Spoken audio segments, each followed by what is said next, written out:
Hello, thank you for tuning in. Today we are going to talk about vectorial signal generators. This type of generators are essential for large signal characterization of power devices, particularly for criterion extraction related to modulated signal, like SCPR or EVM. The measurement setup and use for such measurement require the use of a calibrated receiver, the Vector Signal Analyzer, or VSA.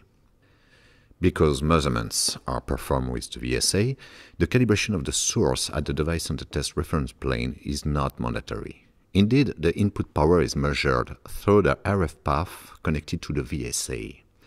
But it may be wise to take into account the driver amplifier used in your bench as part of your RF source. For CW characterization, where power is usually measured using a simple power meter, we will see that, on one hand, the use of a VSG is mandatory for the characterization of multi-input devices as massive MIMO system or dual-input amplifiers.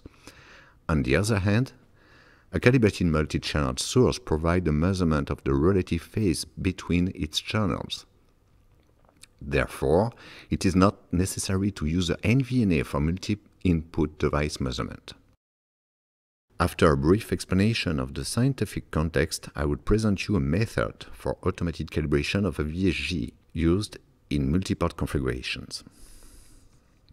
An application dedicated to large signal characterization will also be illustrated with dual input power amplifier measurement that are a digital Doherty and a load modulated balanced amplifier.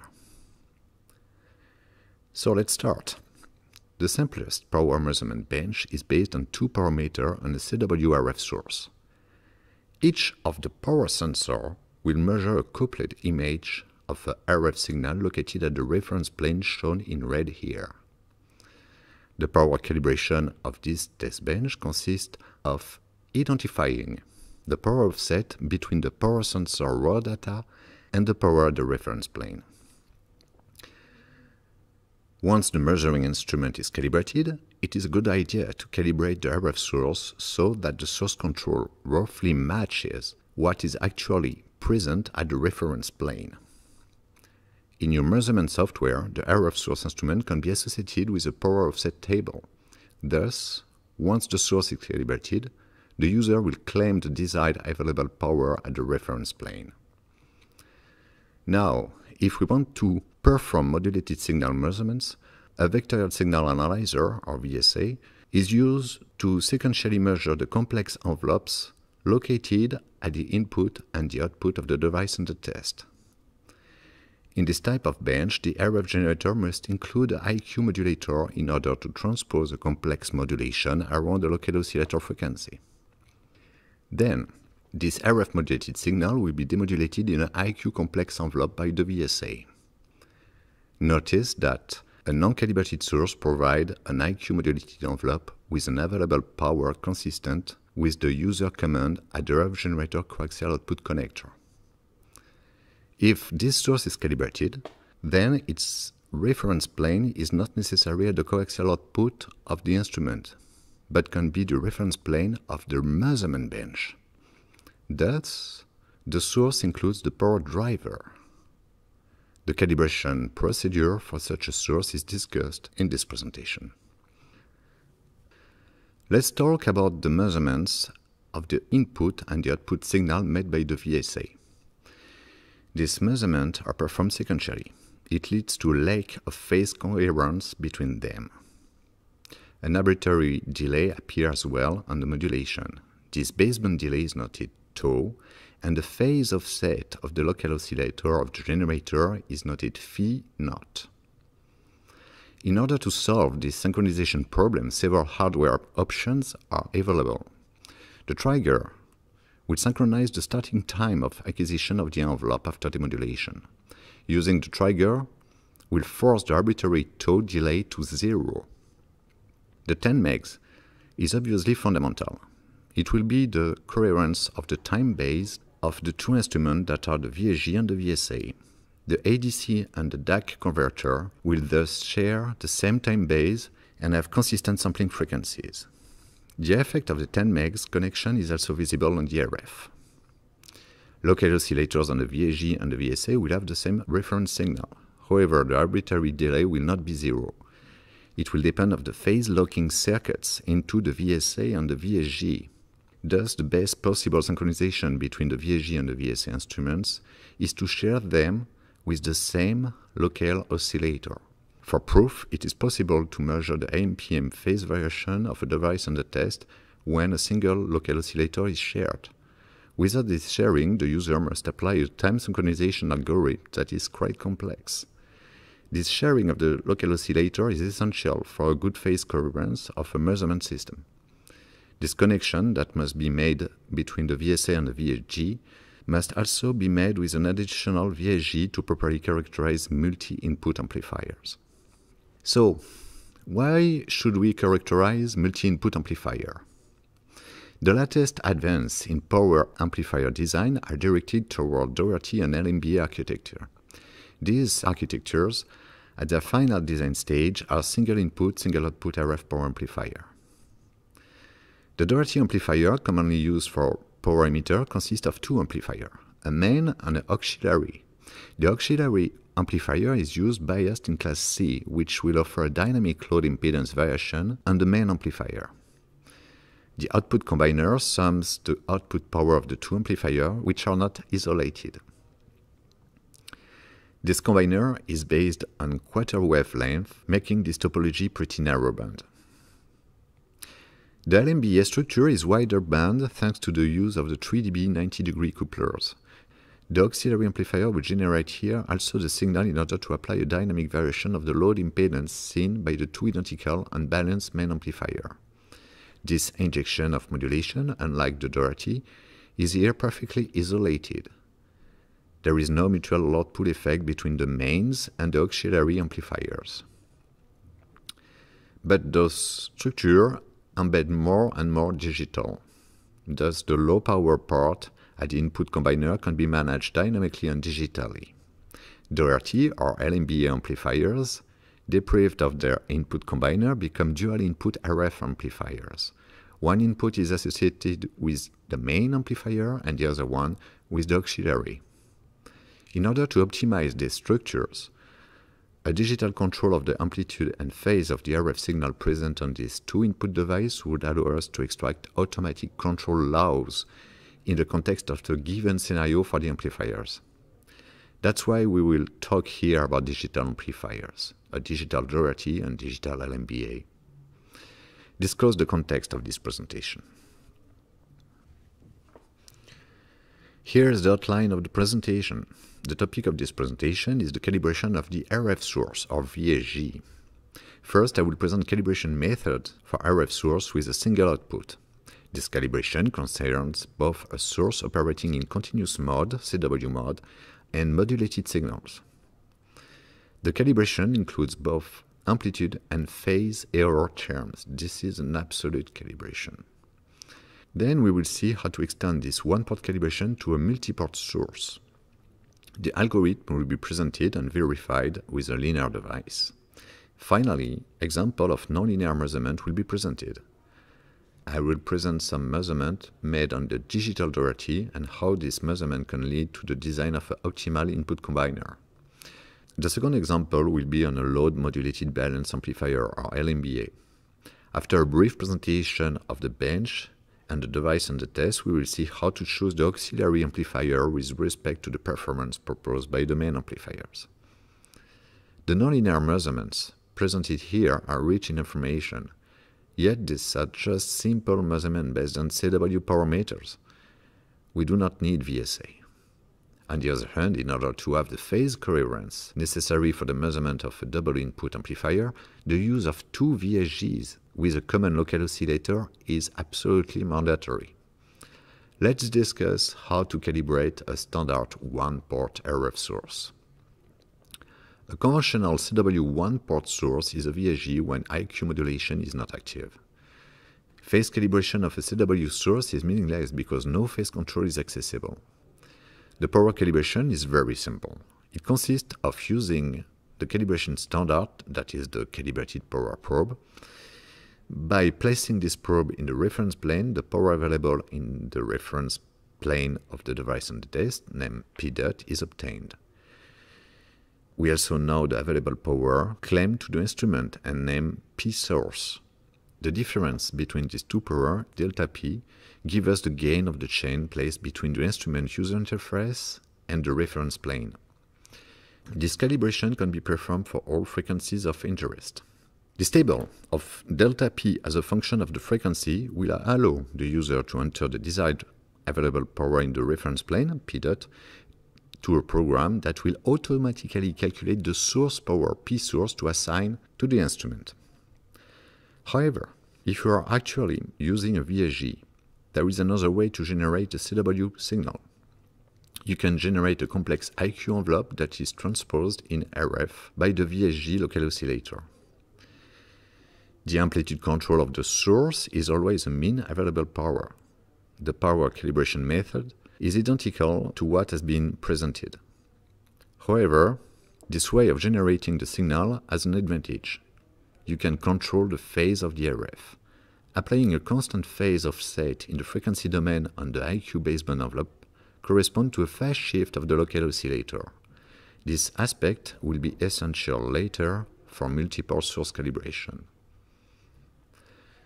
Your VSG can also generate RF modulations.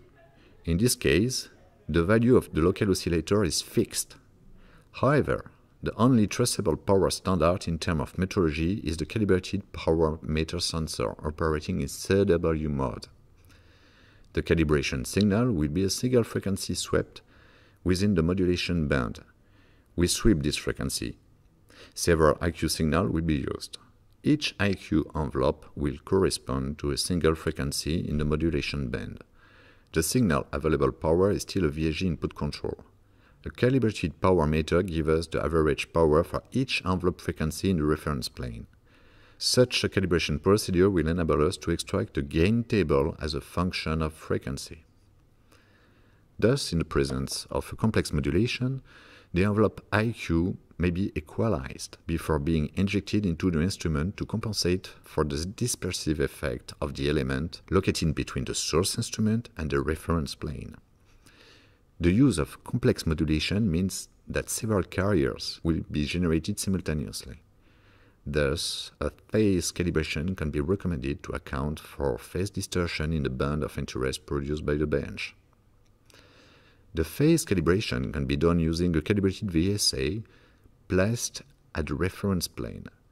Obviously, we must ensure the phase coherence between the generator and the analyzer. Connection on the 10 MHz trigger and local oscillator are thus mandatory. The phase calibration signal will be a multitone modulation, occupying the band of interest. The measurement of this signal by the VSA allows us to obtain the complex gain between what is present in the bench reference plane and what has been claimed in the VSG instrument, the IQ waveforms and the mean power value.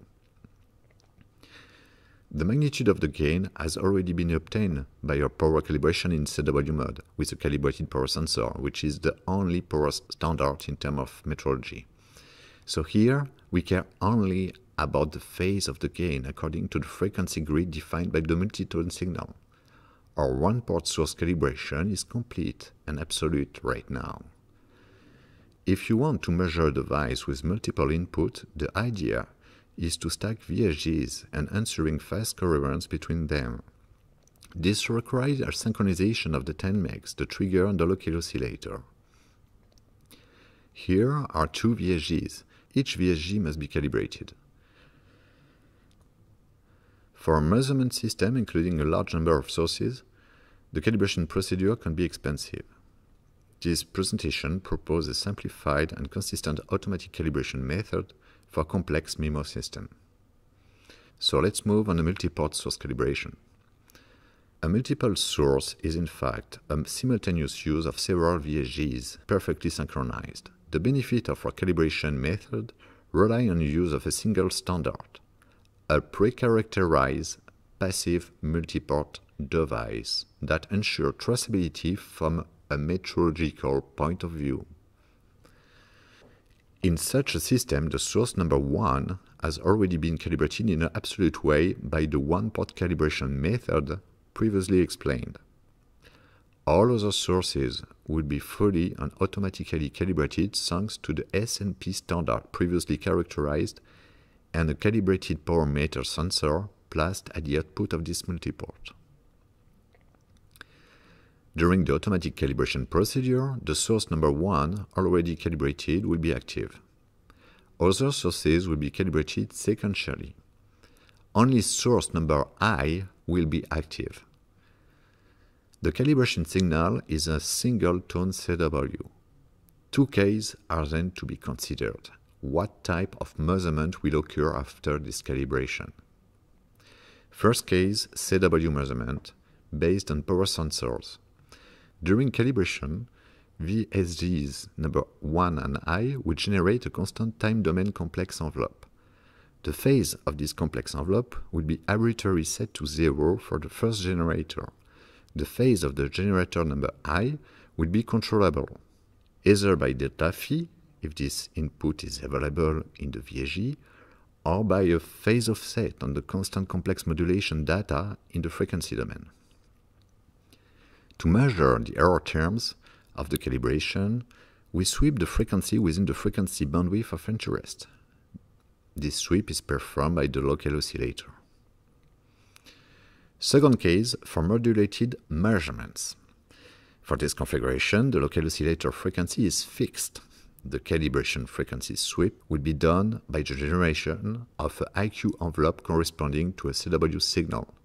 This complex envelope is of the form exponential j omega t plus delta phi. Since only two sources are simultaneously active during calibration, the other sources can be considered as the 50 ohm source impedances. This is ensured by the use of circulator just before the reference plane. Here the source number I will be calibrated. Obviously, to calibrate the multi-source system as a whole, the variable I value will be changed from 2 to n-1. The source number 1 is already calibrated, so the power wave in the reference plane A1 is known. To be more precise, A1 can be measured in CW by an input power meter. At the output of the multiport, the BN wave is also known in magnitude, thanks to the output calibrated power sensor measurement. But the wave AI located at the bench reference plane is unknown. It corresponds to the signal requested by the user at the source number I in amplitude and phase. The user command can be calculated as a power wave noted ASI. ASI is the input command power wave of the source number I. AI is the output power wave of the same source, and GI is the complex gain or calibration error terms for the source number I. Thus, AI is equal to ASI multiplied by GI. And we have to find out GI in magnitude and phase. Let's go back to passive multiport. By definition of its scattering matrix, we can express BN as a function of A1 and AI. However, only the amplitude of BN is known from the CW measurement with the output power sensor. According to the definition of the passive multiport S parameters, we get the following expression. This quadratic equation can be developed in a linear form of which the unique unknown is the complex gain GI.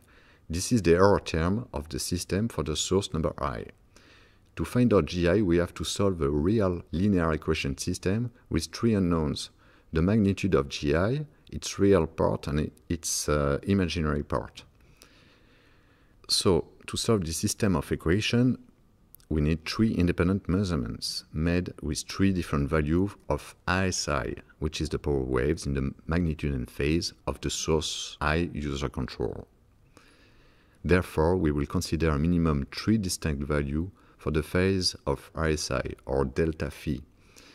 Here's an example of three values, phi A, B, and C. The three real values that are the module, the real part and the imaginary part of GI are then obtained by inversion of the matrix representing the linear system. It's possible to consider a larger number of independent phase values for the calibration. In this case, the phase for SI may be values uniformly distributed between 0 and 2 pi on a number of phases specified by the user. The matrix inversion will be done by the pseudo-inverse operator and will lead to the solution of Gi in the sense of Lewis squares. This concludes the calibration procedure, which is applied in CW mode for each frequency of interest and each source pore to be considered. This is an absolute calibration in amplitude and phase consistent with VSG number 1 already calibrated in one port. Now the source is calibrated, we will proceed to a verification of this calibration. In our case, the two synchronized VSGs are a single two-output instrument, the Rhodes-Schwarz SMW200A. Each of the channels is associated with a power driver in order to feed correctly dual input power amplifier during large signal measurements. First, we measure the S parameter of a power combiner and its CW output power thanks to calibrated power measurement. The idea is to vary the value of delta phi and measure P out. The input power is given by parameters. Here we will validate the phase calibration of our multi-channel source by comparing three results. A blue curve will represent P out versus delta phi when there is no phase calibration. I mean delta phi is then the value directly entered into the instrument. A black curve will take into account the phase calibration. The delta phi is the phase at the input reference plane. It is calculated from phase of Gi and the phase of ASI. And finally, a reverse simulation will be illustrated in red. Delta phi is calculated from the measured P out, the S parameters of the combiner, and the measured input powers. And here are the results obtained for 7 different frequencies. The uncalibrated system is well repeatable, but does not take into account the relative time group delay between the two RF input of the combiner. The multiport calibration proposed here includes a relative phase calibration and brings us to the results similar to what we obtain in simulation.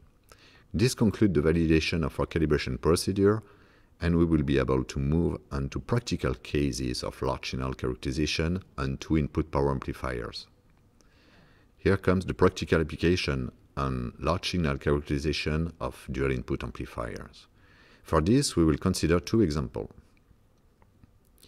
The first is a digital Doherty. It contains two inputs leading respectively to the inputs of the main amplifier and the auxiliary amplifier independently.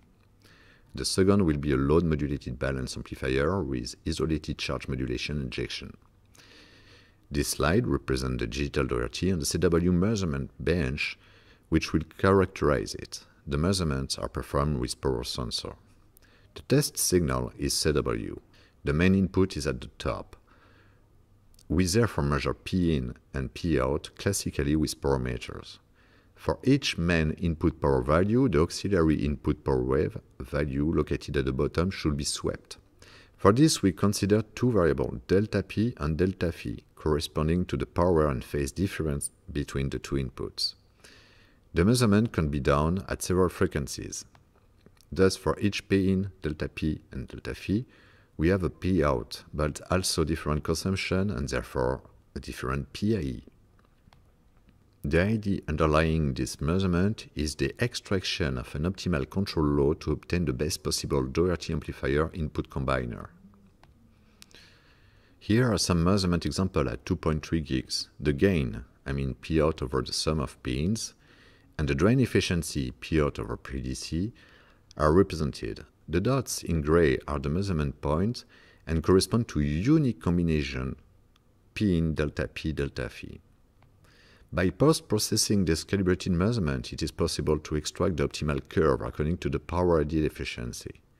Each point of this curve corresponds to a single independent delta P and delta phi combination and optimize the PIE versus P out characteristic. Extracting the value of delta P and delta phi for each output power yields to the optimal control law in efficiency for the measured digital Doherty amplifier.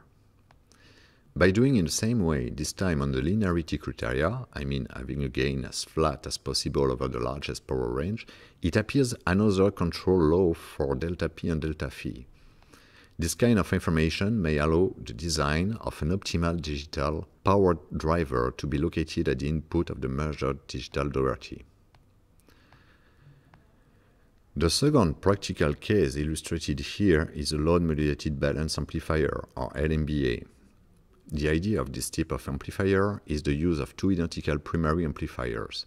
These amplifiers are embedded with two 90-degree 3 dB couplers used as a divider for the input and a combiner at the output.